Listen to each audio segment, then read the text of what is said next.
मुलांनो, आज आपण असे शब्द ज्यांनी जगच बदललं असं बघूयात. G.L. मांटिया यांनी हे लिहिलेलं आहे.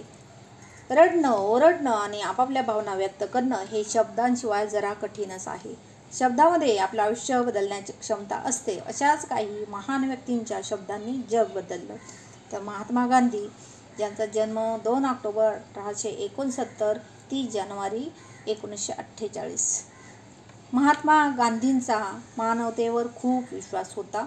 त्यांनी नेहमीच आपलं म्हणणं सरळ आणि साध्या पद्धतीने लोकांपर्यंत पोहोचवलं. त्यांचं म्हणणं होतं, डोळ्याच्या बदलात डोळे हा विचार संपूर्ण जगाला आंधळा करतो. याचा अर्थ हिंसा हे कोणत्याही समस्येवरचा उपाय नाही. त्याऐवजी बुद्धी, विवेक आणि दया हृदयात असायला हवी. पुढे आहेत रॉबर्ट केनेडी. 20 नोव्हेंबर 1925 ते 6 जून 1968.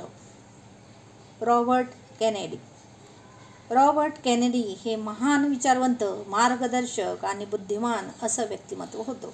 त्यांचे प्रसिद्ध विचार काही अशा प्रकारचे होते. सर्व राष्ट्रीय उत्पादनांमध्ये आपल्या मुलांचं आरोग्य आणि शिक्षण क्षमता वाढवण्याइतपत क्षमता नाही.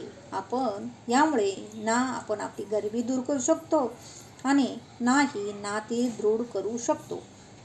यामुळे नाही आपली बुद्धी आणि साहस यांचं आकलन करू शकतो आणि नाही दया आणि देशभक्तीचं. थोडक्यात सांगायचं तर आयुष्याचं सार्थक करणाऱ्या कोणत्याही पैलूंना निखारण्याची क्षमता सर्व राष्ट्रीय उत्पादनांमध्ये नाहीये. म्हणूनच तुम्हाला उपयोगी पडेल अशा गोष्टींची निवड करा. पुढे आहेत नेल्सन मंडेला. 18 जुलै 1918. नेल्सन मंडेला यांनी दक्षिण आफ्रिकेतील लोकांना समान अधिकार देण्याच्या लढ्यात 27 वर्षे तुरुंगात खितपत काढली. त्यांचं म्हणणं होतं की कोणतंही काम हे जोपर्यंत पूर्ण होत नाही तोपर्यंत ते अशक्यच वाटतं. त्यांच्या बोलण्यात किती खरेपणा होता याचा अंदाज आपण आज दक्षिण आफ्रिकेकडे पाहून सहजपणे लावू शकतो. पुढचे अनमोल विचार आहेत मार्टिन लूथर किंग. 15 जानेवारी 1931, 4 एप्रिल 1968.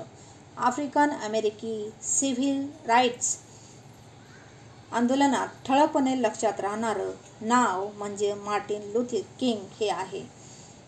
जवळजवळ 2 लाख लोकांसमोर एकदा भाषण करत वेळी लूथर किंग यांनी सांगितलं होतं की देश मोठा व्हावा हे माझं स्वप्न आहे आणि त्या देशात सर्वांना समान हक्क मिळायला हवेत.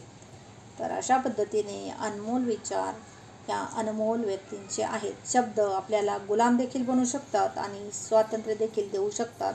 यासाठी नेहमीच विचारपूर्वक बोलायला हवं आणि आपल्याला या थोरा मोठ्यांच्या गोष्टी लक्षात ठेवायला हव्यात, ज्यांनी सांगितलं होतं अविचाराने कधीही बोलू नये. थँक्यू.